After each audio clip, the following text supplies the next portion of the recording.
Yeah, PJ, how pleased have you been with the way the team's handled the previous bye weeks? And is it pretty much standard operating procedure what you guys have done in those weeks that you're going to look to get done this week? I think Coach Newberry's put together a really good plan, Scott, for every bye week. And where we're at. The first one was different than the second one. The second one different than the third one, and I'm sure the third one will be different than the fourth one. As we move forward. But it just sort of looks at where the team's at, what we need to accomplish for this week, and the best way to do that.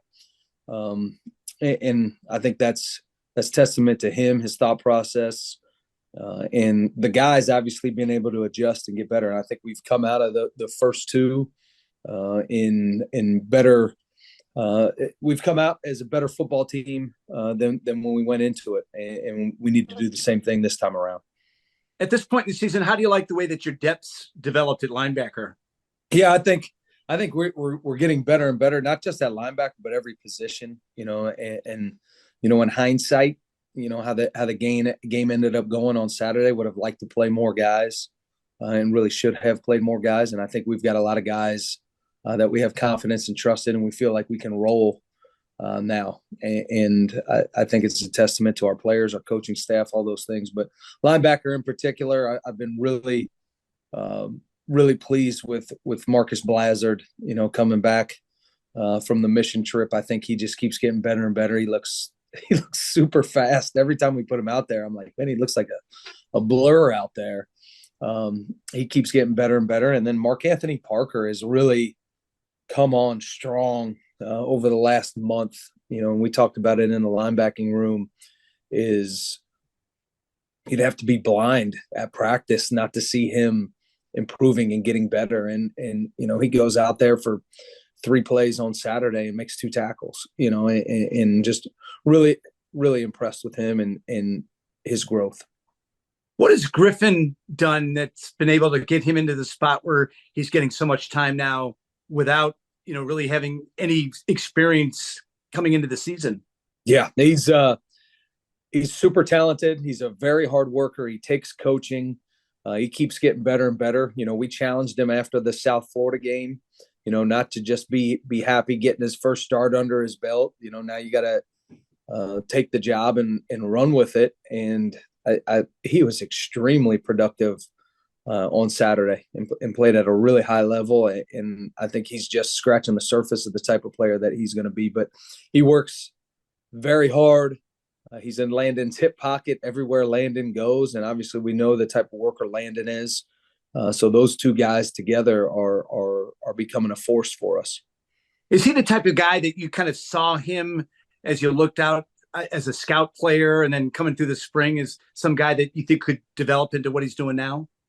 Absolutely. He's got that it factor. He's got the work ethic. He's got the size. He's got the strength, the speed, the athleticism. I think he just needed the opportunity, and as the opportunity presented itself for him, he was able to make a few plays, start to gain some confidence from making those plays, and he's just going to continue to get better and better. Thanks, Coach. Thanks, Scott. Wags. Hey, PJ, how are you? Good, Wags. How are you? Great. So what is your assessment of the Tulane game? Was it simply a case of being on the field too much and getting worn down? The assessment of it is it's never as good as it seems. It's never as bad as it seems. It was not up to our standard, and there's really a handful of plays we'd love to have back.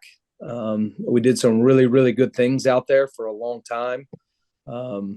Like I mentioned before, probably needed to rotate a little bit with the flow of the game a little bit more.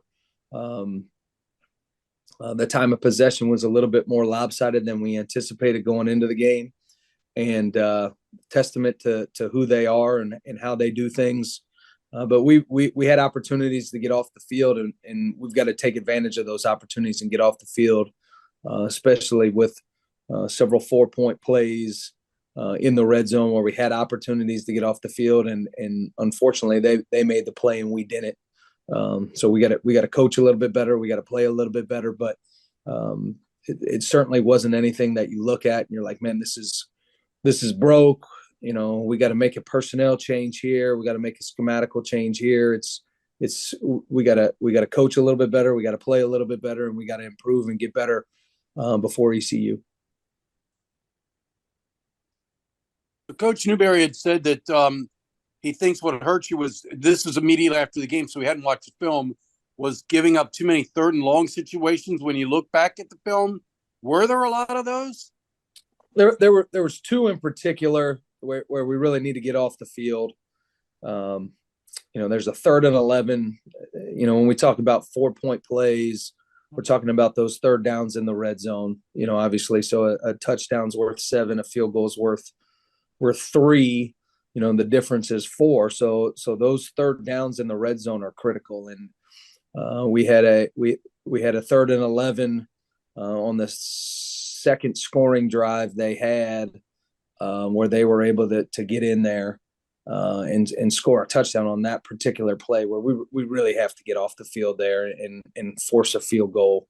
And then in the second half, we got them into a 3rd and long situation to start the second half, and they were able to convert there, and it ended up being a really long drive, a 16-play drive that culminated in a score. So those were 2 ones that we really need to win those battles. That the chains are in our favor. The odds are in our favor in both those situations, and we need to come out on top in both those situations. So talking about Griffin Willis some more, first of all, let's talk about the D tackle position. You've started 5 different guys, or 4: Whiteside, Narayan, Reyes, and now Willis. Has it just been not, trying to find the right fit there? I think when we talked about coming into the season, you lose Clay Cromwell, who was an exceptional player for us, and when we talked about it before the year, it's not going to be one person that takes that job. It's going to be a combination of people, and sometimes it's injuries, getting banged up. Sometimes it's production. Sometimes it's guys continuing to grow and get better. So I think we've got a lot of guys at that position that can go out there and be successful for us. And specifically, I think Griffin's playing the best of anybody that has had the opportunity all year long. And I think, you look at the stats, you look at the production, you look at his grades, and then you just look at the film, and he passes the eye test and passes all those things. He's a guy that keeps getting better and better, and that's because of his preparation, his work ethic, his coachability, and obviously his talent. So had Griffin been backing up Landon at nose guard? Is that where he'd been? He had been, yes. So what led you to make that change? What made you think, hey, let's try Willis at D tackle? And that's one of the beauties of having some significant leads in the fourth quarter is, you're able to get an evaluation on guys with the bright lights on, and he got an opportunity in multiple games to go out there. And as we're watching as a staff, he's showing some things that we're like, man, he's playing pretty doggone good football. Maybe we need to get him on the field a little bit more. And you're always looking, how can we help? How can we be better? How can we get our best 11 guys on the field? What do we need to do? And he was producing and playing really good football, backing up Landon. And we weren't entirely satisfied with our defensive tackle play. So we went into practice and moved him over there, and I think it invigorated him a little bit, going with the ones. And you start to see him really starting to come out of his shell and playing at a different level, playing with those guys around him. And how guys are, man, when they get that starting spot, they don't want to let that thing go. And that's what we've seen from him for the last 2 weeks.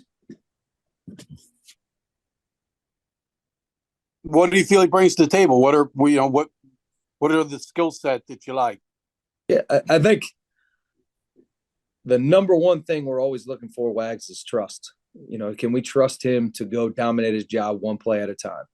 And he is, he's big, he's strong, he's quick, he is sturdy at the position, and he's where he's supposed to be when he's supposed to be there.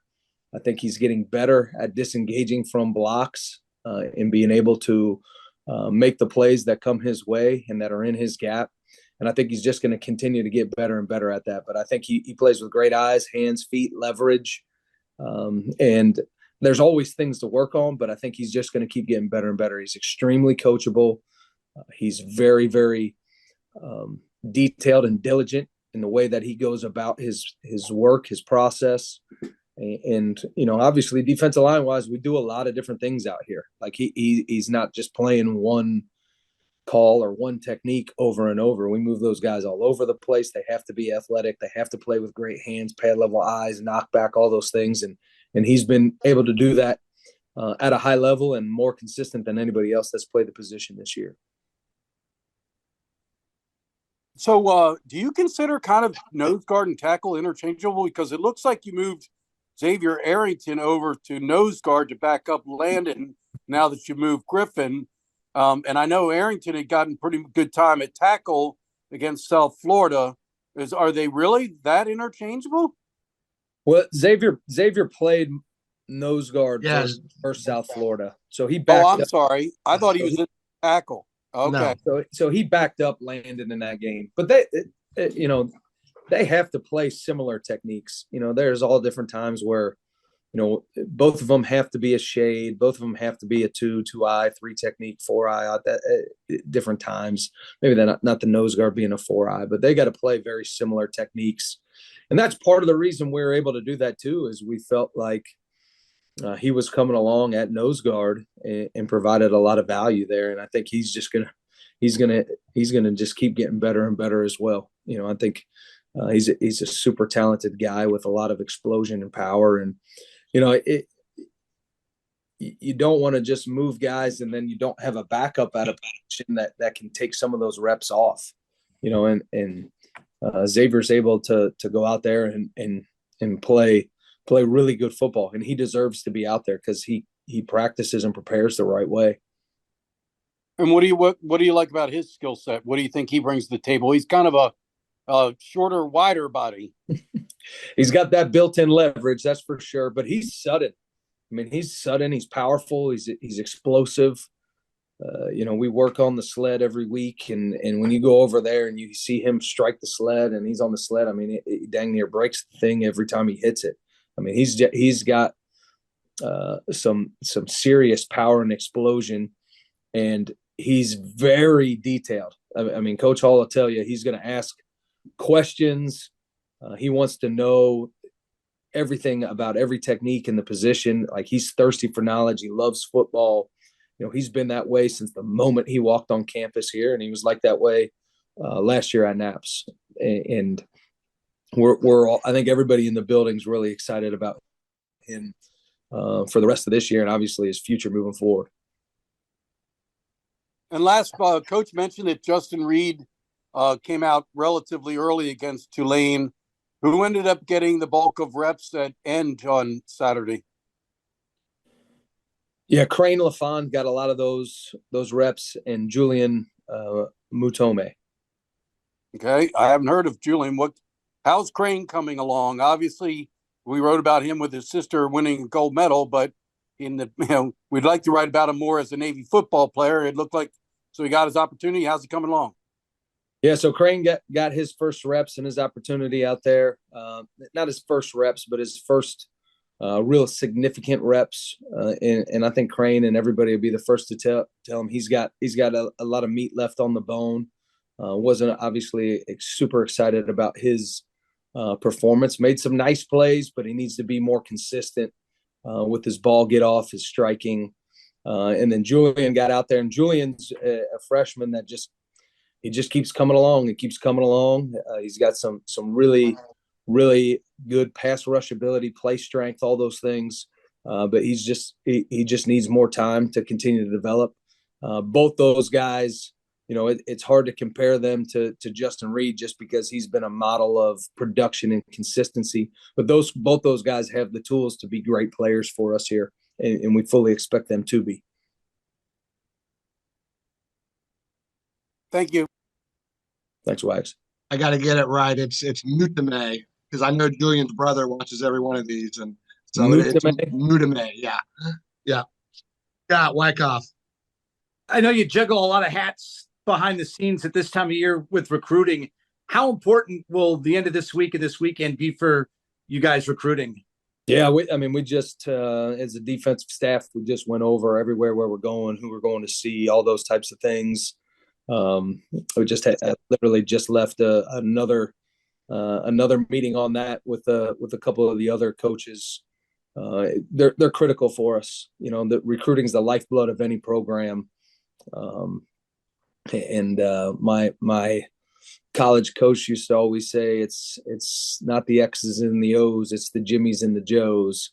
So it's really important for us to go out there and find guys that fit here, guys that play our style of football, guys that can be extremely successful here at the academy. And like I said, it's the lifeblood of any program, and especially this program. We're not looking for quick fixes or anything like that. We're looking for guys that are smart, they're tough, they love football, they're high character, they want to serve our country, they want to join a brotherhood that's unlike anything else that's out there. They have a vision of success for themselves on and off the field.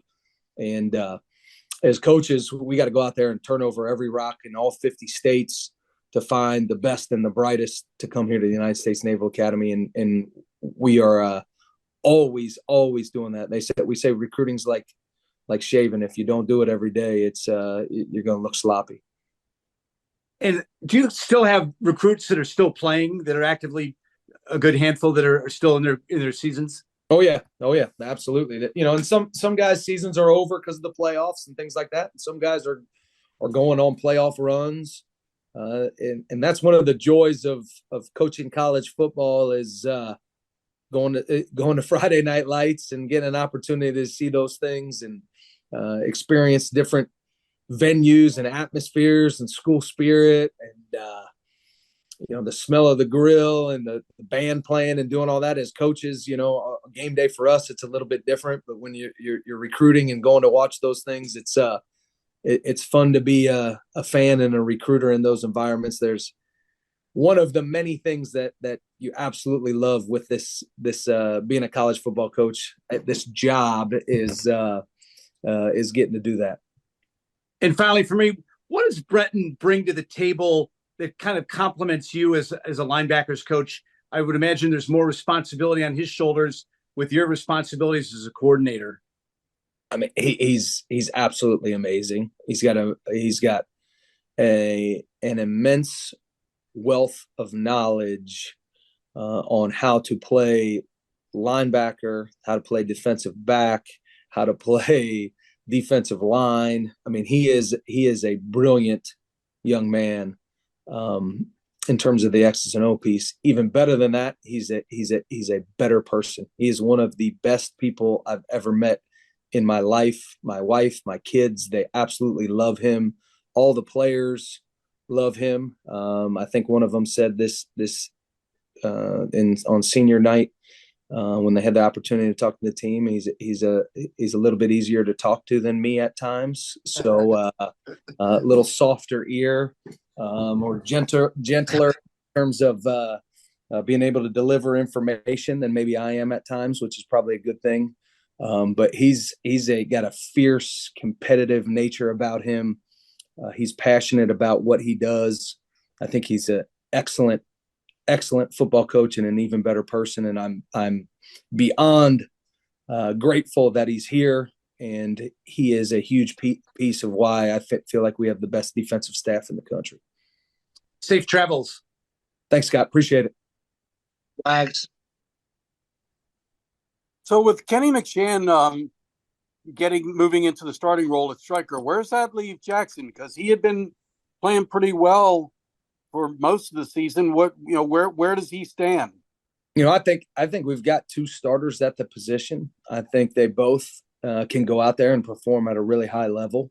And I think competition is great for everybody to continue to improve. And I think Jackson is going to continue to improve and continue to get better. And I think Kenny's going to do the same thing, and I think, you talk about iron sharpening iron and one man sharpening another. I think when both guys are producing, it makes us better as a football team, and obviously on the defensive side of the ball. But Jackson's a guy that we have immense confidence and trust in, and I see him just continuing to improve and get better and better, and the same with Kenny. So you talked about Mark Anthony Parker earlier in the season. I mean, really preseason, you were very high on Job Grant. How does a guy like Mark Anthony emerge? I mean, how did he make his move? I mean, consistency. I mean, that's really what you're looking for. Is consistency in dominating his job, and that's what he's done. I mean, he plays fast, he plays violent, and he knows exactly what he's supposed to do. I mean, his football IQ is off the charts for a freshman. I mean, he retains information and is able to diagnose information as well as anybody that I've coached since I've been here. And I've been blown away with his ability to pick up what we're doing and then be able to execute it. And he just keeps getting better and better. And he asks brilliant questions that sometimes you can tell the level of expertise that a player has with a certain technique or call or just the game plan in general, just based off the questions they ask. And he's got a high football IQ that I know is just going to keep getting better and better. And, playing linebacker, it's important to have a high football IQ, but it's even more important to play with violence. And he does that. I mean, he is a physical player when he gets out there. Had a big hit against Charlotte on their quarterback, had a sack against USF, had two, a solo tackle and assist tackle, in 3 plays on Saturday. I mean, he just goes out there and produces. So with some of these younger players, like you think of Griffin as a sophomore, I mean, are they physically ready? Because they're nowhere near. You talk about Navy being a developmental program, and they're nowhere near their physical peak. Does that concern you that they're not physically developed strength wise? No, not at all. We wouldn't put anybody out there that would put them in harm's way. Griff is one of the strongest guys on the football team. And like I said earlier, and Landon is the strongest guy on the football team, and Griff's not far behind him. Mark Anthony Parker had a year after high school up at the Naval Academy Preparatory School. We've got a great strength staff up there that help continue to develop him. And then when he gets down here and he works with Coach Carizzi and his staff, I mean, as soon as Coach K and his staff get their hands on guys, I mean, they get faster, they get more flexible, and they get stronger. And you see that all year long. And I think he's a guy that's just going to keep getting bigger and faster and stronger as well. But no, that is not a concern at all. Last but not least, what's Ira's situation? He came back and then got hurt again. Has he been playing? I did not notice him out there. He had an interception against South Florida that set up a touchdown right before the half. Right. Okay, you're right. And then he played Saturday too. So he's back, right? So he came back for a game and got injured, but he that was not long lasting. No, he played some good snaps versus South Florida. Obviously, had that interception right before the end of the half, and then he had a pass breakup in the red zone this past Saturday too. So I think he's just he's back to full strength. He looked himself out there on Saturday. So that's what, with 3 seniors back there and Peel, Mbidi, and Ray, you feel good about what's behind them because you're going to lose 3 starters. But Greg Johnson's gotten some time. Ira, I guess Bryce Allen, Ira, Phil Hamilton, Greg Johnson. We played. Duhart. You got Andrew Duhart obviously coming back. I mean, we played 5 corners against South Florida, which is probably the most we've ever played since I've been here. Really? I think Coach Green has done an amazing job recruiting and developing that room. And you look at the guys that are at the prep school now. Obviously, I can't name them and all that type of stuff because of recruiting rules and things like that. But he's built that room up, and it's as deep as it's ever been. And it's just going to continue to get deeper. And safeties, I guess, Saliga, is that how he pronounces it?